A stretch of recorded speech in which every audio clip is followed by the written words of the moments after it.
जय श्री राम। बहुत बहुत स्वागत है आप सभी का एक बार फिर से। आज हम बात करेंगे राहु के गोचर के बारे में कि राहु का संपूर्ण गोचर 2025 में वृषभ राशि या वृषभ लगन के जातकों को क्या दे सकता है। यानी सबसे पहले ये वीडियो वृषभ राशि के जातकों के लिए है। अगर आप लगन से इस वीडियो को देखना चाहते हैं तो आपको यदि राहु से संबंधित महादशा अंतर या प्रत्यंतर दशा चल रही है तब आप इसको कंसीडर कर सकते हैं, अदरवाइज आप इसको अपनी चंद्रमा से ही देखें। आपकी राशि से या आपके लगन से राहु की स्थिति 2025 में किस भावों में है, कब वो परिवर्तन कर रहे हैं, कब उनका नक्षत्र परिवर्तन हो रहा है और उसका आपके जीवन में क्या प्रभाव होगा। यानी राहु का संपूर्ण गोचरफल 2025 का आपके लिए क्या लाभ, सावधानी, हानि दे सकता है। इसलिए इस वीडियो को बड़े ध्यान से देखिए और समझिए, क्योंकि यह एक गोचर से संबंधित वीडियो है, यह आपकी पूरी कुंडली का फलित नहीं है। इस वीडियो में हम कवर करेंगे कि राहु कब कब आपके जीवन में आ रहे हैं, कब कब उनका राशि परिवर्तन हो रहा है, क्योंकि राहु की गति तो सदैव उल्टी चलती है, राहु सदैव वक्री चलते हैं। इसलिए इस प्लेनेट का ऐसा तो हो ही नहीं सकता कि ये वक्री हो रहा है, मार्गी होगा। ये सदैव विपरीत दिशा में चलते हुए उल्टी गति इनकी हमेशा से रहती है। अब वर्ष 2025 की जब शुरुआत होती है तो हम राहु के ट्रांजिट को भी कवर करेंगे, लेकिन उससे पहले हमें ये पता होना चाहिए राहु किन चीज़ों पर अधिकार रखता है।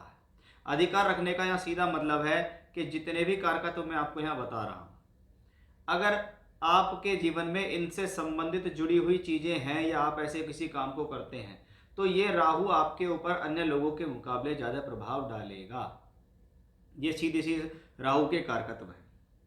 और अगर आपका ऐसा कोई काम नहीं है तो आप भी उस राहु के फलों को जानिए, लेकिन जिनका ये कारकत्व है उनके लिए यदि मैंने कोई चीज़ पॉजिटिव बताई है तो वो पॉजिटिव होगी और जो नेगेटिव बताई है तो नेगेटिव होगी। इसलिए ये विशेष है। जैसे राहु को हम हमेशा से वायु तत्व से जोड़ते हैं, तो जिन लोगों का काम एक्सपोर्ट इंपोर्ट का होता है उन पे ये प्रभाव डालने वाला होता है।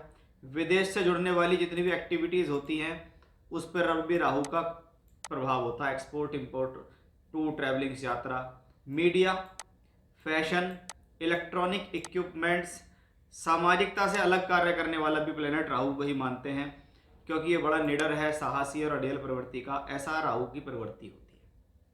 अब सबसे पहले हमने देखा कि भाई 2025 की शुरुआत हुई। 25 की शुरुआत में हमने देखा कि भाई आपकी जो राशि है वो वृषभ राशि है।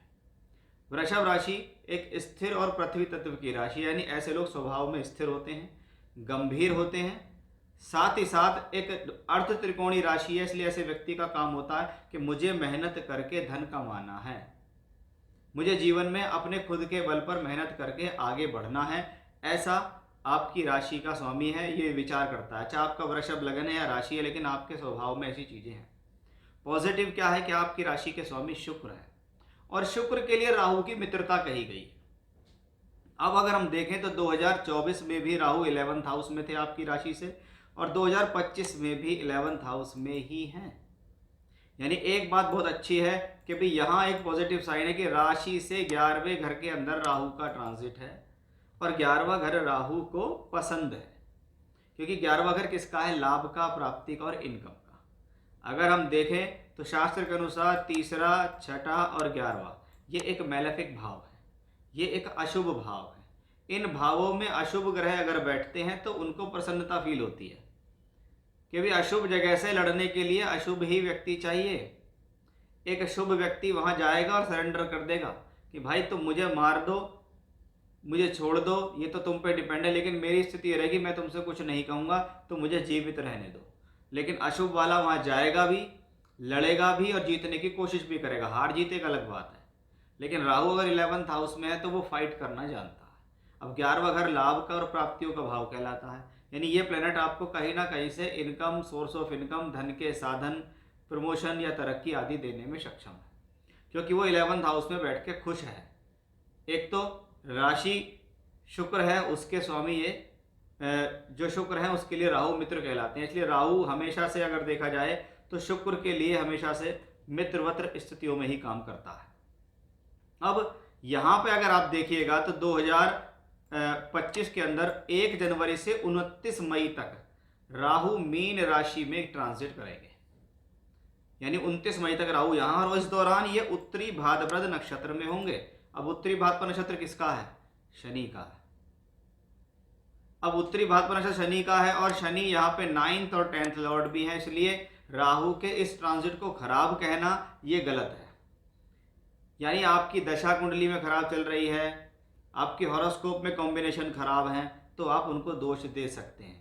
लेकिन आप राहु को दोष दें कि जी मेरा राहु 11th में बैठा है, गोचर में जब से आया है, मैं परेशान हूँ, ऐसा नहीं हो सकता।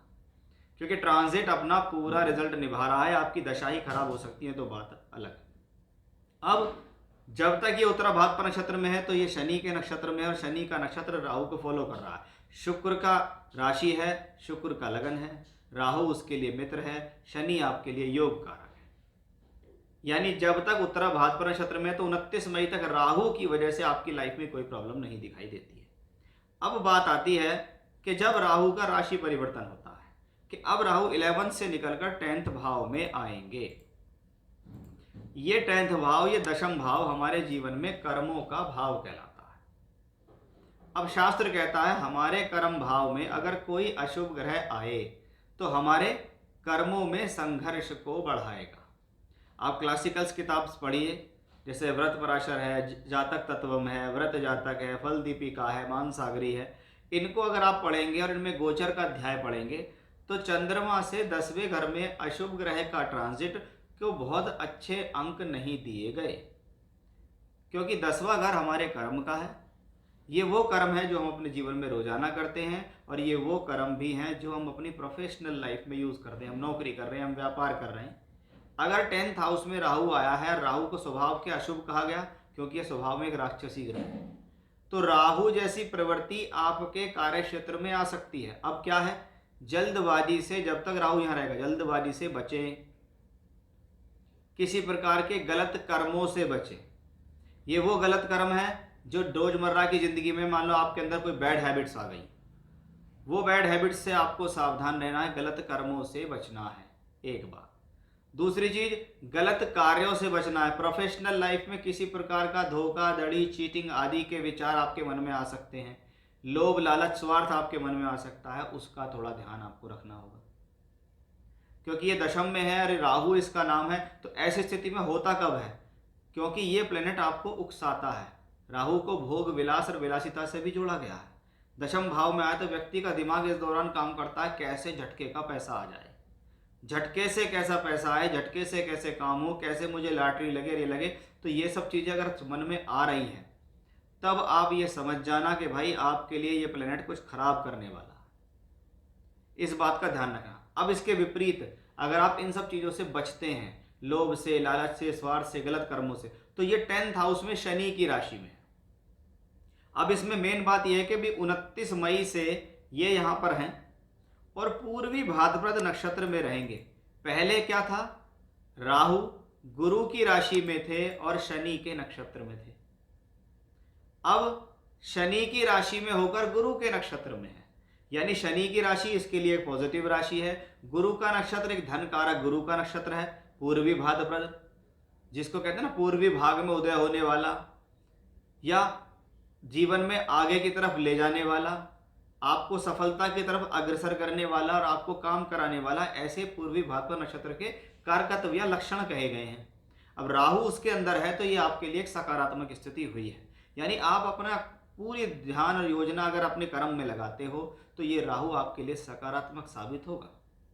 अब जैसा कि मैंने शुरू में बताया था कि राहु आपके कर्म भाव के अंदर है, तो आपको जितने भी अगर ये कर्म आप कर रहे हैं, जैसे आपका काम है टूर, ट्रैवलिंग, यात्रा, एक्सपोर्ट इम्पोर्ट, विदेश से संबंधित काम है, तो ये आपके लिए एक शुभ संकेत है, उनसे जुड़ने का मौका और लाभ लेना। क्योंकि राहु कहाँ है, कर्म में। ऐसे कर्म कराकर लाभ देना या जो ऑलरेडी ऐसे कर्म कर रहे हैं उनके लिए फायदा। मीडिया से संबंधित फील्ड है, बहुत अच्छा। फैशन से संबंधित फील्ड है, आपकी तरक्की करेंगे। इलेक्ट्रॉनिक्स आइटम से संबंधित काम करते हैं, बहुत अच्छा है। थोड़ा सामाजिकता से अलग ले जाता है तो थोड़ा रूढ़िवादी होने से कम बचिए, किसी की अवहेलना करने से कम बचिए। आप बिना वजह की चीज़ों से दूर रहिए। निडर है, आप साहसी बनेंगे, निडर बनेंगे, कुछ अड़ियल भी हो सकते हैं। काम के प्रति मेहनत भी आपकी होगी क्योंकि राहु यहाँ शनि की राशि में। अब यहाँ से राहु 2nd हाउस को भी दृष्टि देते हैं, कुछ शास्त्रकार राहु की दृष्टियाँ भी लेते हैं। वैसे तो राहु की नॉर्मली पोजीशंस आपको दृष्टि हो तो बहुत दूर की बात है।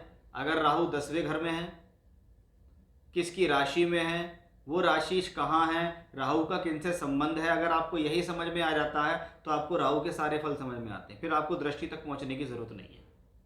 लेकिन मैं इसको कहूं तो आप दृष्टियों से इससे बचे तो अच्छी बात है, क्योंकि राहु की दृष्टियां बड़ी कंट्रोवर्शियल वाली हैं, कुछ इसको मानते कुछ इसको नहीं मानते। लेकिन जब हमने इस पर रिसर्च की तो रिसर्च में हमें ये पता लगा कि अगर हम ये समझ जाएं कि राहु कहाँ बैठा है, किसकी राशि में बैठा है, किसके साथ है, कौन उसको दृष्ट कर रहा है, जिसकी राशि में वो है वो कैसा है, अगर हम इन चीज़ों को समझ रहे हैं तो ही राहु हमारे लिए पॉजिटिव। जैसे मैं आपको यहाँ समझाने की कोशिश करूँ कि राहु शनि की राशि में, हमने देखा है कि शनि कहाँ है, मीन राशि के अंदर है गोचर में, उस दौरान शनि कहाँ होंगे, 11th हाउस में। ठीक है, राहु किसके नक्षत्र में है, गुरु के नक्षत्र में, गुरु हमें कहाँ मिलेंगे उस दौरान, 2nd हाउस में। तो राहु के लिए तो ये सब चीज़ें पॉजिटिव हो गई, बस हमें यही तो चीज़ें ध्यान रखनी है जो मैंने सावधानी आपको बताई। तो मेरे अनुसार अगर देखें तो राहु का ये ट्रांजिट शुभ फलदायी है, अगर आप जो सावधानी बताई है उनको ध्यान में रखते हैं। ऐसी स्थिति में भगवान कृष्ण की पूजा करना बहुत शुभ है, शिव जी की पूजा करना बहुत शुभ है, रुद्र गायत्री मंत्र का जप करना बहुत शुभ है, गायत्री मंत्र को जपना शुभ है। ऐसा राहु फिर आपको भटकने नहीं देगा। आप गायत्री मंत्र जपिए रोजाना, आप रुद्र गायत्री मंत्र का जाप कीजिए, इनको करने से आपको फिर लाभ मिलेगा। तो ये था वर्ष 2025 के अंदर राहु का एक संपूर्ण गोचर फल, वो कब कब राशि परिवर्तन करेंगे, किन नक्षत्रों में चलेंगे, क्या लाभ क्या सावधानी, ये सब कुछ मैंने आपको इस वीडियो के अंदर बताया है। जय श्री राम।